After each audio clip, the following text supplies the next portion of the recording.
All right, I'll set 2 minutes on the clock. And you want me to start with them, or you want to? We will now advance. Governor Johnson is first. 2 minutes. I'd like to tell you a couple things maybe that you don't know. One is that I've never said I'm going to be the Libertarian nominee. That would be an arrogance that I don't exhibit. It's a process, and I respect the process. Also, I would like you all to know that the Stoschel Show reached out to us before they had this debate, and our input was to include more candidates in his debate. I have a terrific family. I do want to make a pitch here that that you do make me your nominee. I really think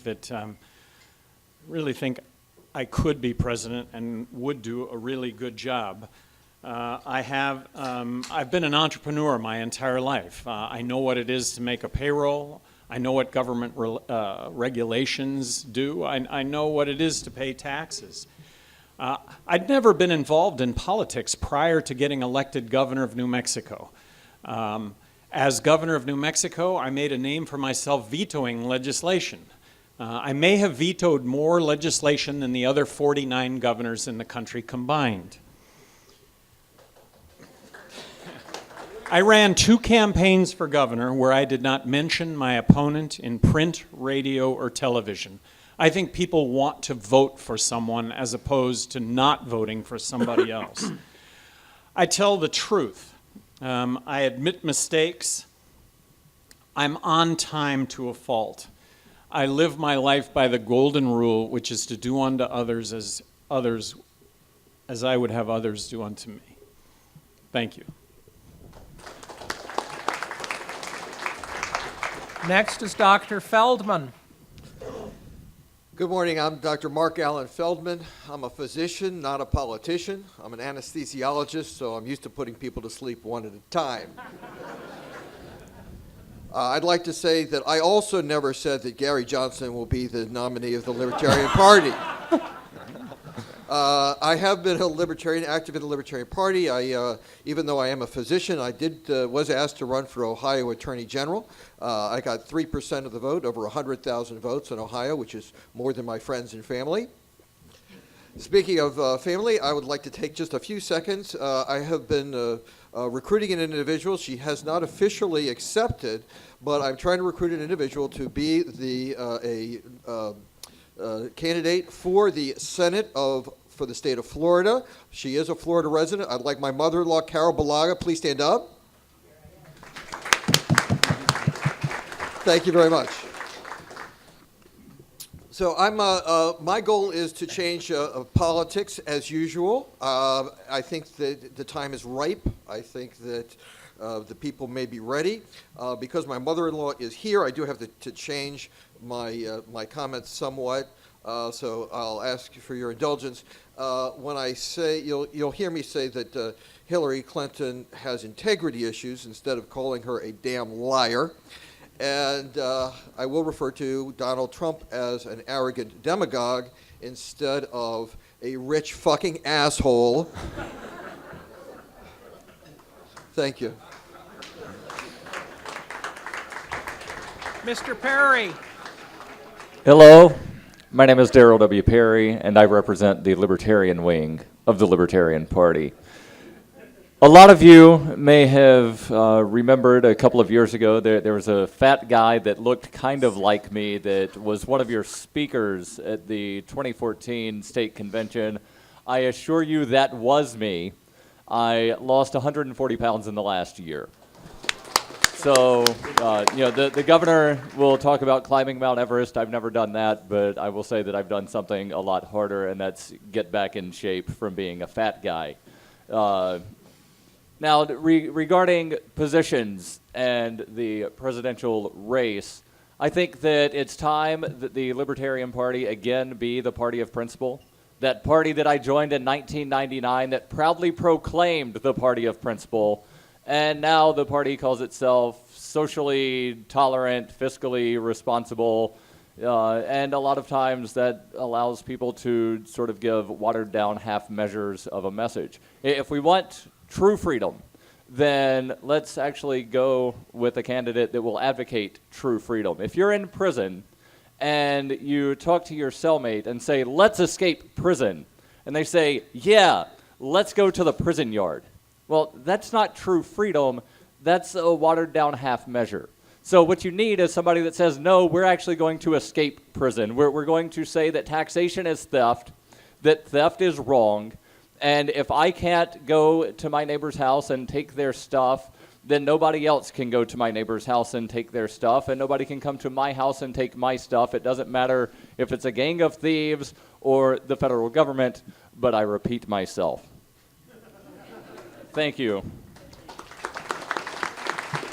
Mr. Peterson, and we will again request that the audience refrain from applauding because we are a tiny bit short on time. We started late. Mr. Peterson. Hi, everyone. I was born in a town called Independence. I was raised on a horse farm in Peculiar, just a short drive from a town called Liberty. Now, I'm not saying I'm the chosen one, but you guys can make a judge on that. I learned about economic liberty by spending my summers in the fields planting chrysanthemums and selling them to the people of my small town. I learned about personal liberty and tolerance from my parents who taught me about the Golden Rule. And I have a long history of activism for the libertarian movement. I may be the youngest candidate on stage, but I have been around for a long time. Actually, I served this party from 2008 to 2009, and I left a legacy at that national office that I would like to revitalize. While I was there, I turned that national office into a powerhouse of activism, which I think Mr. Wes Benedict here can attest to, so please speak to him about that today. While I was there, I brainchilded a project to get Judge Andrew Napolitano his own show on the Fox Business Network. I did that at our national office. In the meantime, before I went to work at Fox to fight for liberty there in the heart of the beast, I went and worked for an international think tank called Atlas, where I taught people in China, in Russia, in Malaysia, and in Brazil how to spread libertarianism around the world, how to create social movements. So I'm very much a grassroots organizer for libertarians. I've done ballot access to get people like Bill Redpath on the ballot, so I'm familiar with all the levels of electoral strategy. I worked for your presidential campaign. I worked for Mr. Barr in 2008. And while I was working at Fox, I worked very hard to push to get Governor Johnson on television as much as he could to help spread his message. I'm running now because I think I could build a coalition of people, not just with libertarians, but of reasonable Democrats, independents, Republicans, and people who are disaffected by the two mainstream parties. I think I'm the candidate who can build a coalition to win, and I hope I can earn your support today. Thank you. We will now advance to the questions. Each candidate will have the same time to answer the question. Question 1, 1 minute, starting with Governor Johnson. Specific topic on taxes. You have been elected Congress. Congress is considering a change in capital gains. Your input is, should capital gains taxes have a privileged status, taxed less than earned income? Should they be taxed the same as earned income, or should they be taxed more than earned income? My proposal is to eliminate income tax, eliminate corporate tax, and abolish the IRS. If there is anybody who would be able to make it stick that we would replace all those taxes with nothing, it would be me. But I believe that Congress is going to want to replace it with something, so I would suggest a national consumption tax. I would use the fair tax, and there is no fair tax, all right? But I would use the fair tax as a template for how you dot the I's and cross the T's on how you accomplish one federal consumption tax. Under one federal consumption tax, there would be no tax on capital gains. Dr. Feldman, the same question. Gary Johnson did not answer the question, and neither will I, because it's ridiculous speaking about the capital gains tax. It's a small part of a big problem. As opposed to the fair tax, I've proposed the honest tax. Once a year, a government van pulls up to your house, armed black-suited agents come out, go through your house, see what you have, and take anything they want. You get your taxes done in 15 minutes. My proposal is very simple, and it's implementable. It can be done by the president without any cooperation from the group of criminals known as the Congress. Two things. Number one, balance the budget and keep it balanced. I have a plan to do it. If the Congress doesn't sign my proposed budget, I would do it by executive order with spending caps on all government agencies. And then I will change all charitable contributions, as we say in the Libertarian platform, to dollar-for-dollar tax rebates, so that each taxpayer gets to decide how big the government is and what they spend their money on. Mr. Perry. The exact question was, would I want the capital gains tax to be higher, lower, or the same as the rate imposed on income? And I would say the same. And that rate should be 0. If you want a government program to exist, you should write a check to the agency that operates that government program. If you like NASA launching things into space, you can write a check to NASA. If you like the U.S. military dropping really expensive bombs on people in the Middle East, you can write a check to the U.S. military. I don't know why anybody would do that, but some people like that happens. So under President Perry, there would not be any coercive taxation. Everything would be funded voluntary.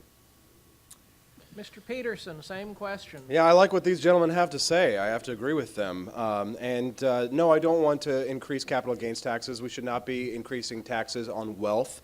I want to cut the corporate tax rate in half. I want to eliminate the payroll tax. If you've ever hired someone before, you could hire a brand new employee for what you pay in payroll taxes. So I think that that's stifling innovation. That's stifling our ability to create jobs in this economy. But I don't want to institute a new tax scheme. I think that that's a mistake. I think that Congress is wily and that they would use a president's naivety to say, hey, we'll pass this national sales tax, but we're going to sunset the income tax, we'll cut it in half, and then after 2 years we'll get rid of the income tax. Yeah, blah, blah, blah. 2 years later, we have a national sales tax and we have an income tax. So let's not talk about any kind of new tax schemes. Let's cut the taxes we have. I want to move towards that zero rate too. I like this world that he's talking about here. I want to move towards more voluntary systems, lotteries, tolls, fees. That's the way the founders envisioned it. They didn't lay an income tax. It's good enough for them and it's good enough for me. Is there a comeback? No, there are no responses. However, you can use your time on the next question to respond. The next question, we will start with Dr. Feldman and proceed in the opposite order. What will you do to leave behind a stronger Libertarian Party after the election is over? The most important thing is to look at the opportunity that we have. In 2012, Barack Obama won the election with 66 million votes. Mr. Romney got 61 million votes. The best candidate by far, Gary Johnson, got 1 million votes. But there were nearly 100 million people who could have voted but did not vote. These are the ones that is our opportunity. In 2016, already in the Democratic-Republican primaries, we're seeing record turnouts. These people are not going to vote for Libertarians. I would not try to partner with disgruntled Democrats or Republicans. They deserve where they're at. We need to go to the people like me. I never even registered to vote till I was 50 years old because I thought they were a bunch of liars, and why would I support them? These are the people who we need to bring into our party. They're Hispanics, they're blacks, they're poor people. We need to have a message that they can hear, not so much freedom and liberty, but power for the individual. Thank you. Governor Johnson. Well, 1.275 million people. And the fair tax, dotting the I's and crossing the T's, would eliminate the 16th Amendment allowing for income tax, so that's one of the caveats that's set forward. So you would not be able to compound or add that as a tax. It would be the only tax. Look, the table's set. Hillary Clinton, Donald Trump. I think these are the two most polarizing figures in all of America today. Polarizing political figures. At the end of the day, I think they represent 30% of American voters. I think the vast majority of American voters are libertarian. They just don't know it. The table is set right now. There is no way that a third party wins without being in the presidential debates. And there is really a good opportunity that we will show at 15% and in fact be in the presidential debates. That will grow the Libertarian Party. Mr. Peterson. All right, I'm going to take a leap of faith here. This is dangerous. Raise your hand if you are here today because of me.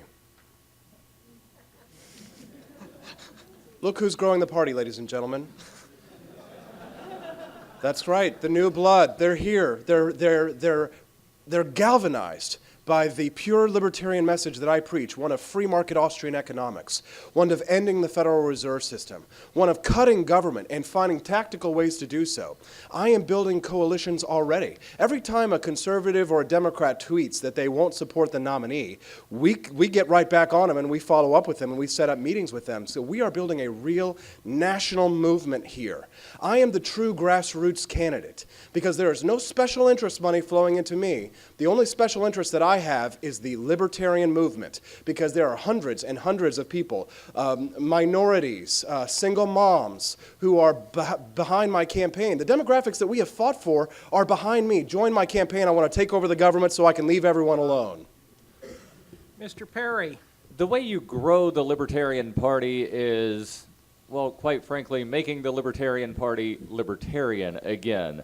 If you go back and you look through the membership numbers, you will see that the highest membership numbers for the Libertarian National Party was during the campaigns of Harry Brown in 1996 through 2000. During the George W. Bush administration, and I think part of this is because of the rhetoric of you're either with us or you're with the terrorist, and some people got scared of, well, I don't want to speak out against this horrible president because he might label me a terrorist. But you also notice that the Libertarian Party started softening the message during that time, and the membership numbers have declined. So we need to return to being the party of principle, and that's how you grow the Libertarian Party. Make the Libertarian Party libertarian again. We reach the next question. And the next question goes to, first, Mr. Perry. The President is Commander-in-Chief of the Armed Forces. We have civilian control of the military in America.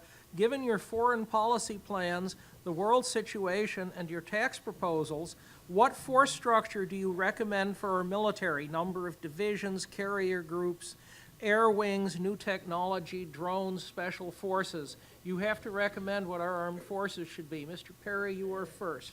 I recommend a standing army of 0 people, 0 aircraft carriers, 0 bombs, 0, as far as what is funded coercively.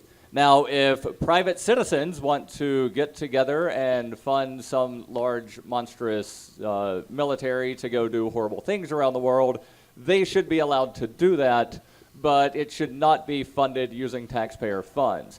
I personally am a conscientious objector, meaning that I decided that killing people is morally wrong, and I do not want to be involved with that. So as Commander-in-Chief, I would not send anyone to kill anyone, anywhere, using anyone's stolen money. Done? Okay, because people do have 2 minutes. Mr. Peterson, next.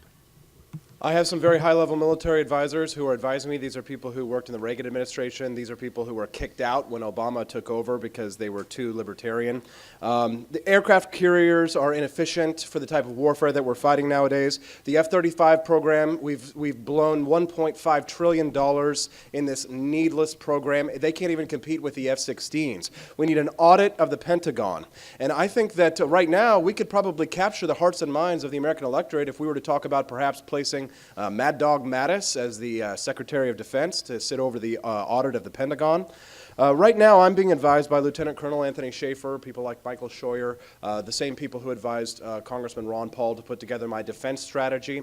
I think that we can have a reductionist approach. We can actually cut the budget, and we can be more efficient. But what are we fighting nowadays? We're fighting terrorism. Terrorism isn't state-on-state actors. And Congressman Ron Paul, after 9/11, went and introduced legislation that would have allowed us to fight terrorism in the way that the Founding Fathers wanted to do it. Thomas Jefferson fought the Barbary pirates of his day, and he did it constitutionally. He used letters of marque and reprisal. We have already got mercenary firms operating over in the Middle East. We spent $2 trillion on on invasion, occupation, and nation building. It has not served us one bit. We should follow the advice of the founders and Congressman Ron Paul, and we should unleash these mercenaries to go after these terrorists so that we are not putting our men and women, our servicemen and women, in harm's way anymore. This is not a state-on-state fight. This is fourth-generation warfare, and any military expert will tell you right now that our military is bloated and we need defense cuts, but we can protect our liberties at the same time. Also, we should be talking about the issue of privacy. We can protect our security and guarantee our constitutional Fourth Amendment rights. They have no right to issue search warrants, blanket warrants against us. We should respect the Constitution and obey the Fourth Amendment. Governor Johnson for 2 minutes. I propose a balanced budget. So in a balanced budget, that's reducing government spending 20%. And you can't reduce government spending by 20% if you're not going to take on the entitlements, Medicaid and Medicare. You can't do it if you're not going to take on military spending. And notice I didn't say defense spending because we are anything but defense, we're offense. Let's stop with the military interventions. Let's stop with putting boots on the ground. Let's stop with dropping bombs. Let's stop the drone flights that are killing, and the bomb dropping that are killing thousands of innocent civilians that are making the terrorist situation worse, not better. When it comes to cutting military spending by 20%, you're only going back a handful of years to accomplish that. Tell me we're going to be any less safe by, in fact, going back a handful of years to do that. Keep in mind, the United States is spending as much money on its military as the other countries in the world combined. So when you start talking about how do you cut 20% from the military, well, really, that's troops, that's the bureaucratic support for those troops, that's nuclear warheads. Do we really need to blow up the world 200 times? Might 80 do it, perhaps? Intelligence, I realize that's an oxymoron. Bases that we would close, research and development. Thank you very much. Dr. Feldman. My balance and credit program changes the incentive system for government, and I think you'll see that under that system, the cuts would occur due to the decisions of the American taxpayers in a situation where I don't have to do it as a president. Now, what I think we need to recognize that there was a time when our industries manufactured weapons to support our war efforts. Now we're manufacturing war efforts to support our military industries. This needs to change. Now, I think I agree with the governor about balancing the budget. I think under my plan, though, 20% is the right figure, but that's not how much we would cut. That's probably how much would be left over. Finally, I'd like to spend a little time as a follow-up. I look at this packed house, and I think Austin Peterson really underestimated his effect in growing the party. I'd like to see a show of hands here. How many people here are here in large part because they are against Austin Peterson? Thank you. And just for the record, for the live streamers, no one raised their hand. We will advance to the next question. Mr. Peterson, you have this first, and we will come this way. How will you mobilize and organize volunteers for your campaign? I already have. They're coming out by the hundreds. They're so excited about someone that they can finally support, that they see as the future of this party and this movement. Every single day, dozens and dozens of people are joining my campaign. They hear my call because I am preaching the pure libertarian message. But I'm doing it in a way that the American people find palatable. So how will I galvanize volunteers? I've already done it. I've already built a regional director program. I have a state director program. One of my regional directors is right here right now. We're taking over, ladies and gentlemen.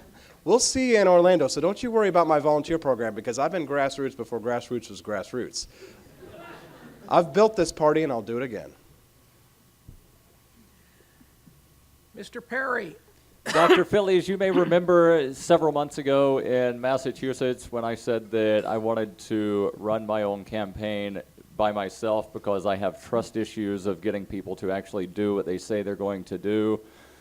I'm proud to stand here today and say that I no longer have trust issues because people are doing what they say that they're going to do for my campaign. I've actually had about half a dozen volunteers sign up just in the past couple of days, and I'm actually naming a volunteer coordinator in the next couple of days to help organize the volunteers. They will be officially the cat herder in chief because, as you all know, organizing libertarians is like herding cats. So I've got people that are stepping up to the plate to help the campaign, and it's growing by leaps and bounds. Dr. Feldman. I don't have name recognition. I don't have $1 million. I don't have executive government experience. I'm a nobody. But nobody tells the truth. And nobody has a plan to move this country in the right direction. So I'm getting rid of politics as usual, and I'm asking people to vote for Dr. Mark Allen Feldman, nobody for president. and it may not work with people who are already engaged in politics. But as impressed as I am with Austin's 6,000 Twitter followers, I'm up to 21,000. And they're not all libertarians. These are people from all walks of life. These are people who agree votes should not be for sale. I have a $5 contribution limit, and there's a reason for that. You always represent your largest contributors. You always give them the most access. I want my largest contributors to be people who can only scrape together $5. Thank you. How many Facebook followers do you have? Just got 4,000 friends Gentlemen. and 10,000. Governor Johnson. Well, what's terribly exciting for me is having done this in 2012, we're not starting over. As a matter of fact, we're not even starting off where we left off. It's way beyond where we left off. And I hope you can all see that. I was included for the first time in a national poll about 10 days ago and was at 11%. It's not much of a stretch to get it to 15%, but what's really key is to see, and it could be others on this stage, but it's not. It happens to be me, whose name appeared. The key is really for other polling organizations to continue to include the name. And I guarantee you, if they will continue to include the name, I have never had an issue with being at 15% in the polls to appear in the presidential debates. My issue has been being in the polls that determine who's in the debates. So that's what's now happening, and there's an opportunity here for this to go nuclear. We advance to question 5. We will start with Governor Johnson, but we will be going in the other order. Foreign policy question, there is a continuum. Do you view mutual defense treaties as insurance policies that save us money by dividing costs, or as dangerous foreign entanglements that could get us into wars? Governor Johnson. I'm in the latter camp, and look, I know that we have made alliances, and from the standpoint of military interventions, look, we can support our partners. We can contain what's happening in the Middle East. We can cut off funding to terrorism, which is something that we should do. We need to involve Congress when it comes to the declaration of war, something that has now become an executive prerogative along with the military.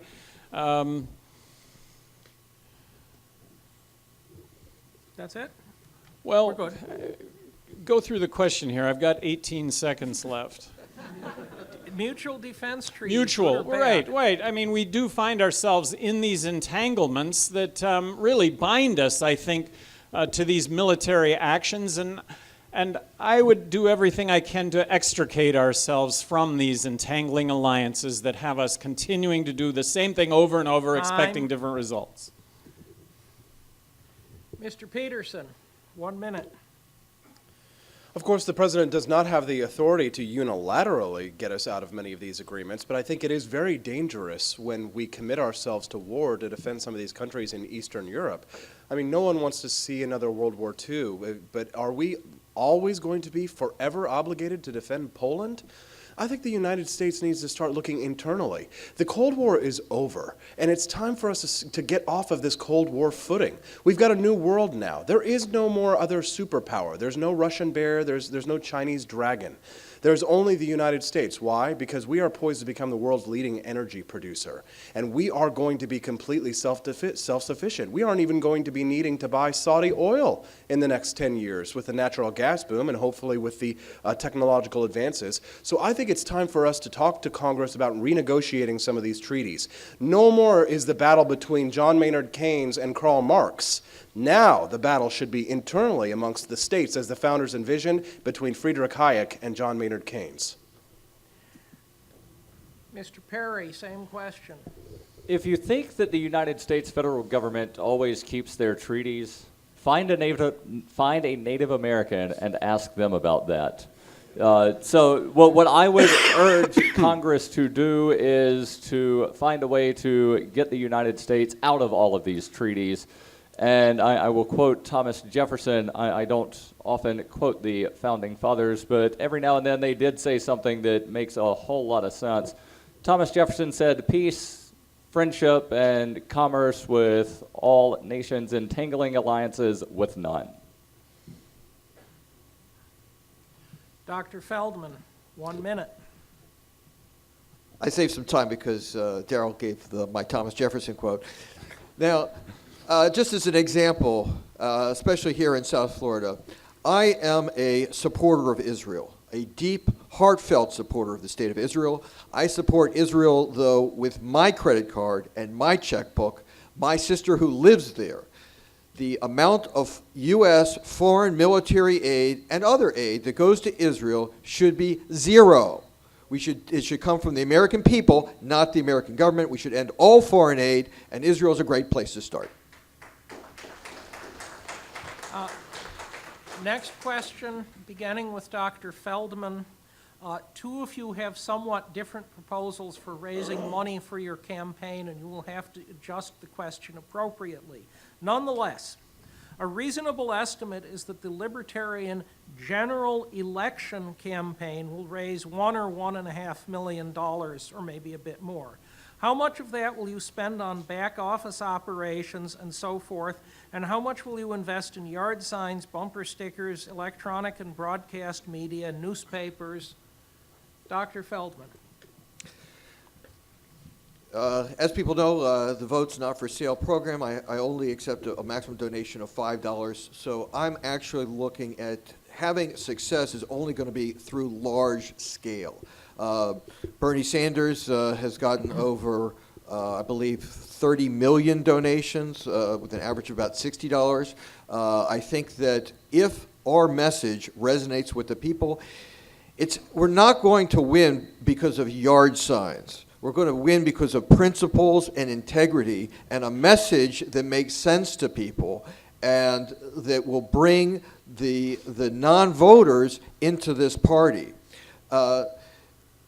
Back office, television, I think is a waste. And it's actually not libertarian. All these things are ways of using money to control people. I don't want to control anyone. I want to maximize the power of every individual to control themselves, their property, and their environment without infringing on the rights of others. Mr. Perry, same question. If my campaign raised between $1 to $1.5 million, I would be doing a lot better than at least one of the candidates on this stage who still owes about $1.4 million from their 2012 That is campaign. untrue. That's what the FEC filings say, The FEC Governor. will not allow us to take that off the books. That has been written off the books. The FEC will not let us take it off. They make us stay there. Every penny that you donate to our campaign goes to the 2016 campaign, not a $1.3 million debt. There is not a right of response, and we're going to cut you off. There is an outright lie or an outright misrepresentation. You are out yes. of order, and the money would still be owed to the 2012 campaign, by the 2012 campaign group. Mr. What? Perry, You as the moderator are saying what? You are out of order. fair enough. Mr. Perry, you may continue. The point being, I will not run a campaign into debt at all. I've been very efficient and very transparent with donations. I've raised a couple $1,000s so far, and I've used the vast majority of that to travel around to state conventions. And if I get the nomination, I will use as much money as possible to travel around and meet as many people as possible, and will use as little as possible on overhead, and none of it goes to debt. Mr. Peterson. Well, let me tell you guys, I'm high speed and low drag because I can do a lot with a little. And I've proven that. When I was in the national office, they gave me a $0 budget, but they were volunteers moving from all over the country to come and work for somebody that they were inspired by. How much are we paying you, Darlene, for your fantastic organization work? $0. My regional coordinators are doing it out of love, because that's what I'm doing, is inspiring people out of love. But we're raising money. People are giving every single dime they got out of their change jar on the top of their refrigerators because they believe in me. They believe in something. And that's what we're going to have to do, because until we become the establishment, we're just not going to get that establishment money. But I don't need it. I've got a national campaign. When I wasn't invited to Colorado, I drove overnight 18 hours and went anyway. If I don't get into the national debates for some reason, if I'm your nominee, I'm going to go anyway. And I can finance myself, and we got $0 of debt. Thank you very much for that. And thanks for your generous support, most of you, by the way. Governor Johnson. Well, so we are unable to write off the debt. The debt is on the books. The FEC will not allow us to take it off the books until they dot the I's and cross the T's on this. But I will tell you that every penny that you donate to my campaign goes to the 2016 election. When you do an analysis of all the votes cast in 2012, by far and away, we paid the least amount of money per vote, like 70 cents per vote, as opposed to $10 for Romney and Obama per vote. I mean, that's just staggering. The other thing that I would like everyone to recognize is that if you all think we're going to raise $1.5 million, nothing's going to change from the last election. The chance here is to raise literally $40 million overnight if people actually get a sniff that this could be a candidate or a candidacy that could win. And that's what we're looking for, is to have that happen. Okay, we are to question number 7. And question number 7 starts with Mr. Perry. Is Edward Snowden, there's a continuum here, is Edward Snowden a dangerous traitor or the greatest living American patriot, or someplace in between? Someplace in between. He is not a traitor. I don't know if I would say he's the greatest American patriot, but he does not deserve to have any federal charges against him, and if elected and sworn in, the third thing I would do is drop all charges against Edward Snowden. The first thing I would do is give a pardon to Private Chelsea Manning. The second thing is give a pardon to Ross Ulbricht, the political prisoner who is currently incarcerated for operating a website. Dr. Feldman. Yes. Edward Snowden is a dangerous traitor. He's a traitor to the government of the United States of America, but not the people of the United States of America. We're no longer represented by our government. Our government is an oligarchy. It's run by billionaires and multinational corporations and does not represent us. Mr. Snowden, I would offer a full pardon. It's actually against government regulations to offer somebody a job, but I'll tell you, after I pardon him, he's definitely on the short list for a cabinet position.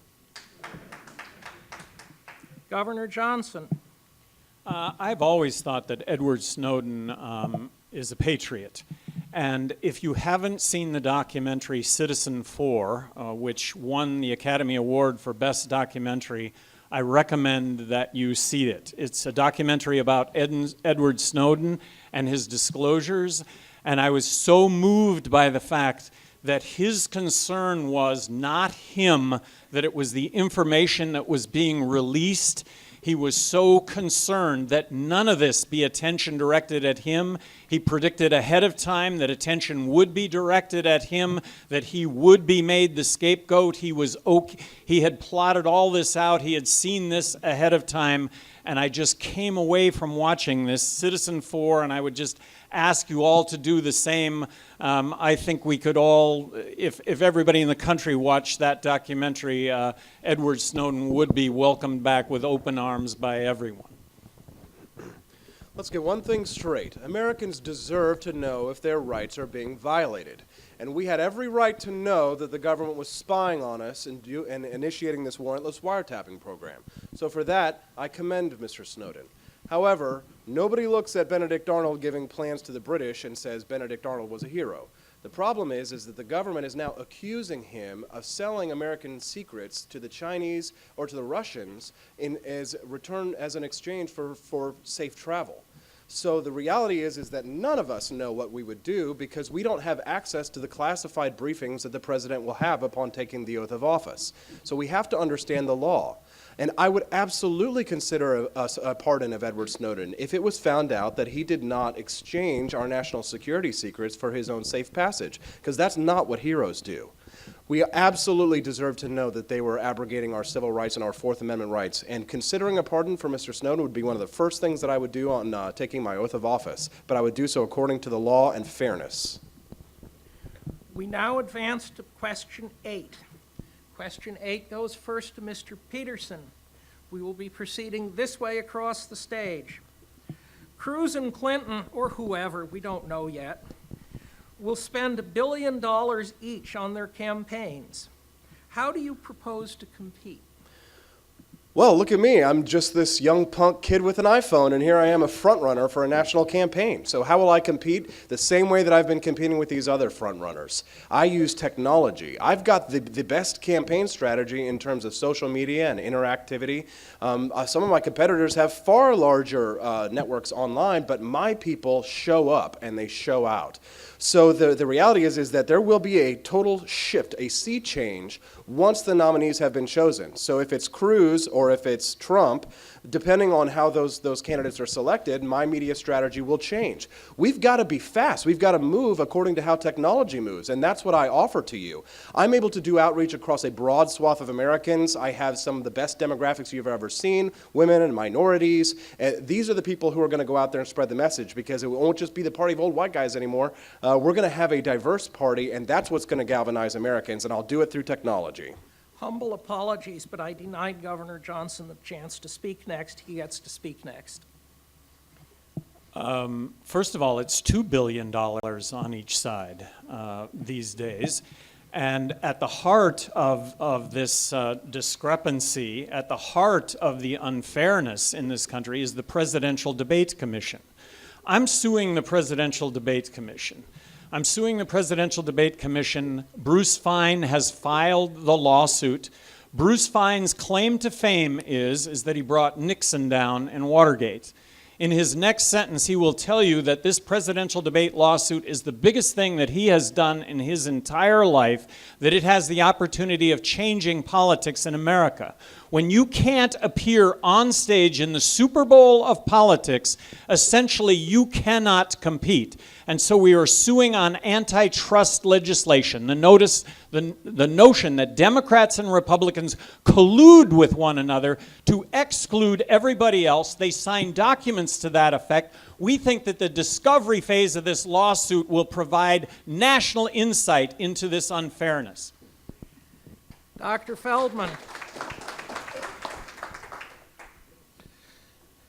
I was not in the Stossel debate, but I want to run for president anyway. I want to prove that you don't need to be in a private debate to win an election.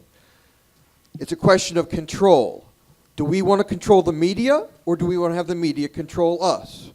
The CPD is the Committee on Presidential Debates is not the Super Bowl.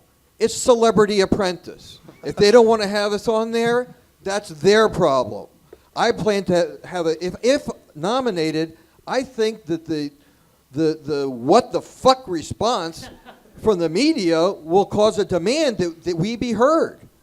And if a $5 candidate can beat a Democrat Republican who are raising really $2.5 billion each, it would make this election the biggest waste of money, with the exception of the Iraq War, the biggest waste of money in history. Mr. Perry. With out of control inflation, I think the number just went to $5 billion each.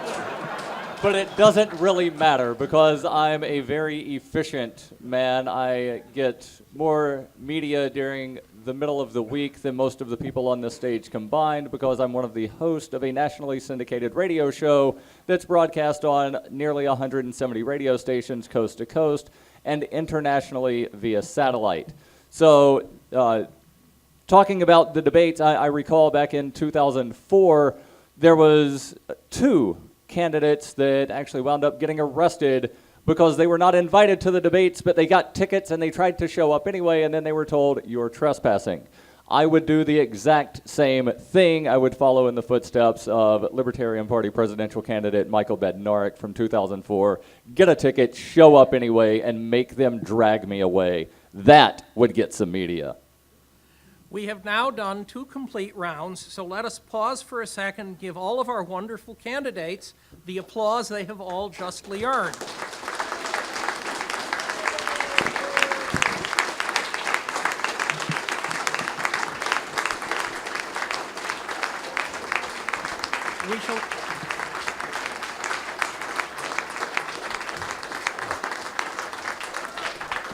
We shall now advance, and the first shall again be first. Governor Johnson gets the first answer to this question.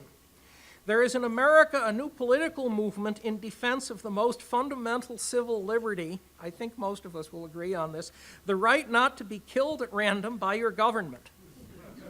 What is your opinion of the Black Lives Matter movement? Well, that Black lives do matter, and that I think at the heart of this is the drug war. It's the war on drugs. It's the war on drugs that has militarized our law enforcement and caused watching a video the other day, or watching a commercial the other day in New Mexico, recruiting police officers, and in the video is an armored vehicle with SWAT-attired law enforcement officers on the side with automatic weapons, and the next thing you see is a door being broken down. This is as a direct result of the drug war. Let's bring an end to the drug war. There are tens of millions of Americans in this country that, but for our drug laws, would otherwise be tax-paying, law-abiding citizens. We have the highest incarceration rate of any country in the world. I refuse to believe that we are any less law-abiding than any other country in the world. Dr. Feldman. I have said that I'm a Black Lives Matter libertarian, but it goes beyond that. I've also said that although it's difficult to get white people to understand that Black Lives Matter, it can sometimes be more difficult to get black people to understand it. I don't believe there's such a thing as race. There's no such thing as a white race or a black race. There's one race, the human race. But there is a black community that uses their freedom of association to, and the right of themselves as individuals to pool their power, to empower themselves to control themselves and their community. I think we need to do everything we can to support and promote that. But this goes beyond Black Lives Matter. We have to tell them that black votes matter, and that by voting for the Democratic Party year after year after year, they are not empowering themselves, and it's time to walk off that Democratic plantation. Thank you. Mr. Perry. You know, in some respect, I certainly agree with the people that are involved in the Black Lives Matter movement, but like all movements that grow to really gain notoriety or infamy, if you will, there are people that attempt to infiltrate those movements, and I have to denounce the violent people that have attempted to infiltrate the Black Lives Matter movement, just like I have to denounce anyone who uses acts of violence while proclaiming absolutely no government. I am probably one of the only people up on this stage who has ever been victim of being the wrong color in a neighborhood. I actually used to live in the hood in Birmingham, Alabama. The very first time I ever had a gun pointed at my face, it was being held by a police officer who responded to the wrong house. They thought that I had robbed myself. So do Black Lives Matter? Yes, so do all lives, and I can't breathe. Mr. Peterson. Yes, I agree with Mr. Perry. We do have a problem where a movement will spontaneously erupt, and then the Democratic establishments and the Republican establishments will move in with their claws and turn it into a special interest. But we do have to show up, and we have to show out, and we have to prove to them that the libertarian message is better for these communities. You know, many times I'll go to Democratic rallies, I'll go to Bernie Sanders rallies, or I'll go to Black Lives Matter rallies, and they don't even know what a libertarian is. That's actually prime territory. In the Iowa caucuses, only 1,200 people actually voted in those Democratic caucuses. That's a very small group of people. So an outreach effort towards these Democrats might actually bear quite a bit of fruit. And I'll tell you, I lived in Spanish Harlem as well, and I've lived in some dangerous neighborhoods in New York and in Washington, D.C. And I think that there is a lot that we have in common with these people because they see the establishment that we have, and the Democrats are telling them that the wrong cure. So we have to show up, go to these rallies like I've been doing during this campaign, and we have to spread and evangelize the message of libertarianism, because if we don't show up and if we don't actually commune with them and invite them to our events, then we're never going to be able to grow a large national movement. But we do need these people. We do need them. And we are to our next question. Some of you are going to meet the real press, as opposed to me at some point, the seriously biased press, and they are going to give you loaded questions. This is not a personally loaded question. It is an anti-libertarian loaded question. So I will start with Dr. Feldman, and we will go this way. What is your plan for dealing with Social Security, recalling that there are tens of millions of retired, unable to work Americans who will have no other source of income and would starve in the streets without it? Is that loaded enough? Well, I have a plan. I ran it past my son. I said, Andrew, I got a plan for Social Security and student debt, but it's kind of out of the box. He said, Dad, don't tell me your idea's out of the box. All your ideas are out of the box. The only way you can have an idea that's out of your box is if it's somebody else's box. So this is the problem. The problem with Social Security is twofold. One is that the return is low. The people put money in, they get less than 1% of annual benefits from it on average. The problem with student debt is the interest rates are too high, often 4 to 8%. And the students do, it is worthwhile because you pay for their education, and then when they make money, they can pay it back with interest. So my plan is to, as a voluntary option, to offer Social Security plans that invest the money in student debt so that we can increase the interest rate return of benefits of Social Security, double it from 1% to 2%, and we can lower student debt from 4 to 8% down to 2%, and we get the government out of both systems. Thank you. Governor Johnson. So I recognize that Congress has to pass this legislation, and I'm always going to sign on to making things better. I want to make that really clear. But my proposal for eliminating income tax, corporate tax, and the IRS and replacing it with a consumption tax, that is if Congress goes along with this, and like I say, I think they are not going to do away with those taxes. But under the fair tax proposal, the proceeds for Social Security would come out of the consumption tax. No longer would that be a deduction out of your payroll check. No longer would that be a matching contribution by your employer. It would come out of the proceeds of the consumption tax. That aside, Social Security is imminently fixable. Need to raise the retirement age. You could have a very fair means testing, and by that, should you get out more money than what you put in, given a certain level of income, and then the ability to self-direct funds. Mr. Peterson. I think most people know that in 10 years, Social Security will be totally bankrupt. It's time for us to let young people opt out. If you had just purchased the ETFs or some stocks that had tracked the Dow Jones Industrial Average over the last 10 years, even with the market fluctuations in 2007 and 2008, you still would have done better in the private market. It's a Ponzi scheme. They never had any right to take it from us in the first place. I think that we do have to meet the obligations of the people who have already paid into the system. But it's time for us to start letting young people opt out. And the way that we do this, if we have to meet the deficit that will occur with Social Security in order to pay those we've obligated to, let's sell off all the federal land west of the Mississippi. Let's have the biggest land sale we've ever had, and let's sell off all that federal land, and we'll use that to patch up the deficit for Social Security as we allow people to opt out year over year and get people into the private market. I'm not trying to kick out people, old people out in the streets. Let's meet those obligations, and let's make up the deficit by land sale and auctions, and let's make America great again, really great again, but let's make America free. Mr. Perry.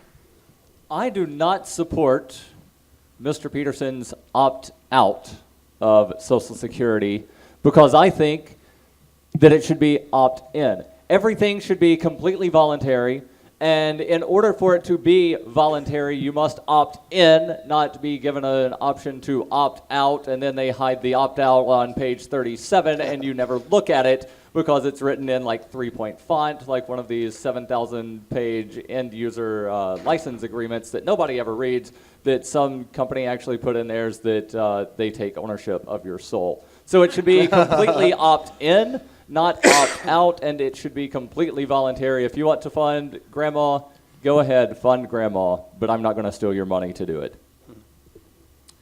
We have reached the next and last question. We currently have ongoing foreign wars in many countries. Over the last decade, the Philippines, Nepal, Afghanistan, Iraq, Iran. My co-moderator is reminding me that if I go on through the full list, I'll wear out the convention. Most recently, back into Iraq to fight to save the Iraqi army from destruction. What would you recommend to Congress as our foreign policy on the wars in the Middle East and terrorism? Mr. Perry first. I would recommend that 0 bombs, 0 troops, 0 aircraft, 0 ships be sent anywhere using taxpayer funds. If somebody wants to fund killing people in the Middle East, they should do so privately, but I think they should then probably be brought up on war crimes charges because it's a violation of international rights to pay to have someone assassinated. Mr. Peterson. It's not our job to be the policeman of the world. That's not what the American dream is all about. The United States isn't supposed to make us into better people. How are they going to make people in the Middle East better? They've been fighting over goat trails for thousands of years. If you don't know what the difference is between a Sunni and a Shia, you have no business commenting on the Middle East policies. Now, in my heart of hearts, I'm very much a non-interventionist. But I know that if I become the commander-in-chief, that I will be required to protect the national security of the United States. But my liberty will come first. The role of the United States federal government is to protect our individual liberties. So I will always guarantee you that I will protect your Fourth Amendment rights and our constitutional rights. We should only go to war if there's a constitutional declaration of war. Otherwise, Congress should consider letters of marque and reprisal, like our founders and Ron Paul have suggested. But I think we can cut the budgets and we can maintain security and liberty at the same time. And I'm all out of time, but I'd love to chat with you more about it after this. Governor Johnson. Keep in mind that if the American people elect a president that's talking about stopping military interventions, stopping boots on the ground, stopping with the fact that we send troops over that get killed, men and women that get killed, they get maimed, they get injured for the rest of their lives. If you're going to elect a president that's going to stand up and say, let's stop this, if you have a president that's going to say, let's stop dropping bombs, if you've got a president that said, let's stop the drone flights because we're killing thousands of innocent people and we're making the situation worse, not better. If you have a president that's talking about, let's stop with the foreign aid. Don't we have roads, schools, bridges, and hospitals that we'd like to build here in this country as opposed to halfway around the world? I think there will be a lot of consensus to make a lot of that happen. Dr. Feldman, the last answer to the last question. We have to realize there's a war going on. There are two groups of people whose irrational hatred of each other to make war only to increase their own power and control over their people. I'm talking about the Democrats and the Republicans. We need to end these wars. You fight a fist with a bigger fist. You fight a gun with a bigger gun, but you fight an ideology with a bigger and better ideology. Our secret weapon against Muslim terrorists in this world are the millions of American Muslims who love this country and want to protect it. This is the message that I would send to our Congress. as far as military, I agree with Dr. Paul. We marched in. We can march right out. Thank you. I now return control to my wonderful co-moderator. I guess I will be doing the time. We have reached the final answers. Governor Johnson is first. For your closing statement. Closing statement, 2 minutes. I think government is too big. I think it spends too much. I think it taxes too much, and ultimately that's freedom that it takes away from you and I as individuals. We need to have a president. I'm making a pitch to you. I'm making a pitch to you to make me the nominee. We need to have a spokesperson out there to talk about free markets, the magic of free markets, the magic of no tariffs. A candidate who's going to embrace immigration. Immigration is really a good thing. We're a country of immigrants. Building a wall across the border is crazy, not so crazy. We're going to bring back torture. We're going to bring back waterboarding or worse or whatever it takes. This is the dialogue that's taking place right now. There is an opportunity to be in the presidential debates.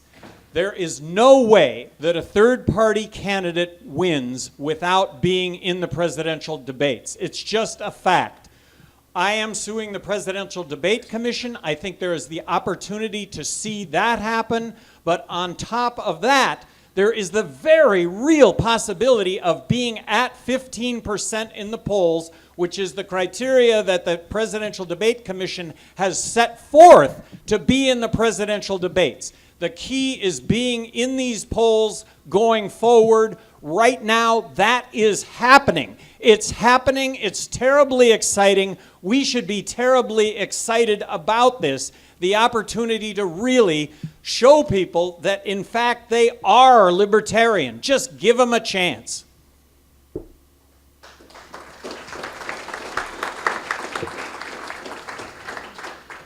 Dr. Feldman, and applause afterwards is allowed since you're starting to do it, but Dr. Feldman next.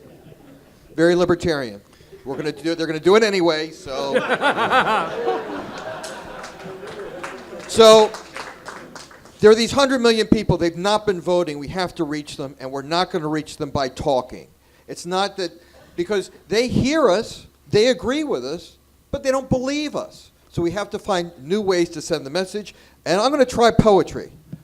Break These Chains and Fly by Mark Allen Feldman. I'm Mark Allen Feldman. I'm an Ohio resident. I'm telling you why I'm running for president. I'm old, but I'm still bold. I got no fear because my blood runs cold. I'll never get bought and I'll never get sold. My ancestors were slaves too. That's why I can represent you, because I'm a libertarian Jew. Republicans and Democrats are whack. They spend billions of dollars just to attack. We've been slaves and we're not going back. Libertarians are fresh and dope. We don't care who you marry, what you carry, or what you smoke. So give a libertarian your vote, because billionaires will never fix a country that's broke. They say you have to flash the cash to make a splash. They promise you everything that dine and dash. I don't buy it and I won't try it. The government's too fat. Let's put it on a diet. The bureaucracy is supposed to work for us. They promise all the pork for us, but they don't do squat for us. No more oppression or deep depression, no apologies and no confessions. A time for defiance and self-reliance. They think we're small, but we're like giants. We may lose, but before we die, let's break these chains and fly. Poor education that's humiliation, discrimination, and brutalization. Inflation, taxation bring inner city evacuation. Dislocation, stagnation, and mass incarceration, and most welfare goes to the corporations. These are the 10 plagues that affect our nation. John F. Kennedy had the remedy till he was killed by the enemy. The assassinations rocked our nation, started a terrible conflagration. But he hadn't lied when he prophesied, because what he said was simply incredible. Those who make peaceful revolution impossible make violent revolution inevitable. No more oppression or deep depression, no apologies and no confessions. A time of defiance and self-reliance. They think we're small, but we're like giants. We may lose, but before we die, let's break these chains and fly.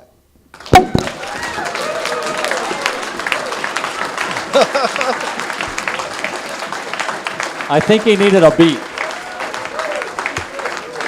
That'll be hard to follow. That'll be hard to follow. Mr. Perry, 2 minutes. One of the candidates up here has mentioned the Constitution a couple of times, so I want to cite a Constitution for you. There is a Constitution that exists that recognizes the freedom of speech, press, religion, assembly, association, the right to petition, the right to travel, and the right to privacy. Would anyone like to venture a guess as to what that country is? North Korea. You can go cite that for yourself, Chapter 5, Section 65 through 75. Just because somebody wrote something on a piece of paper a long time ago does not mean that it's going to ensure that the government actually follows what was written down. To quote Lysander Spooner, the Constitution has either authorized such tyranny as we have or has been powerless to prevent it. In either case, it is unfit to exist. Isn't it time that we as libertarians had the cojones to have someone be the face of the party to say maximum freedom on every issue, every time? We don't want to water down the message and say, well, as long as it's in compliance with something that was written down on a piece of paper that at one time authorized one human being owning another human being and counted some human beings as 3/5 of a person. The United States Constitution is flawed, and some people give me flack for saying that I think the entire thing should be abolished, while they say, well, certain parts of it need to be repealed. So there needs to be a consistent principle, and that consistent principle is liberty, meaning that no one has more rights than anyone else. I can't come to your house and take your stuff. I can't come to your house and harm you. So why should anyone be able to have that right delegated to them? They should not. So I say, if you believe in maximum freedom on every issue, every time, join the Darrell W. Perry 2016 campaign in Orlando over Memorial Day weekend.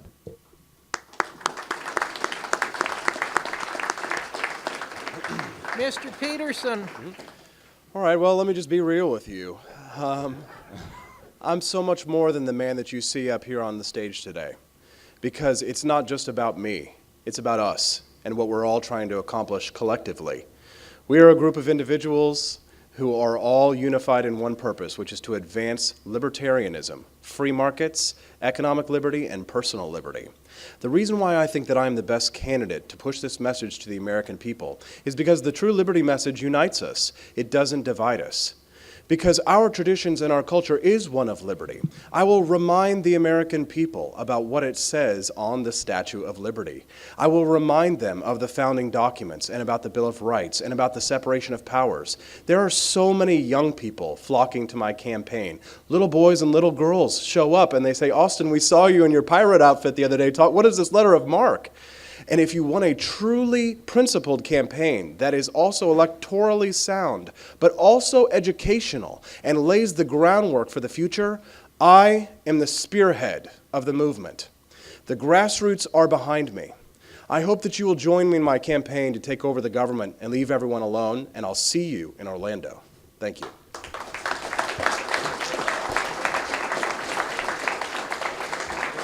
And now let us have a closing large hand of applause for Governor Johnson, Dr. Feldman, Mr. Perry, and Mr. Peterson.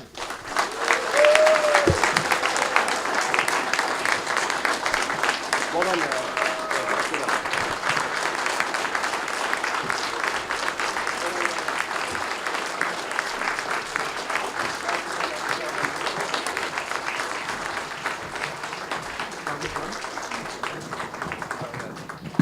Okay, that does conclude our debate. Gentlemen, thank you so much for spending your time with us and giving us insight into your campaigns. Thank you. Okay, everybody, if you'd remain seated and stay in the room for just a moment, especially those of you leaving right this second. No, never mind. Okay.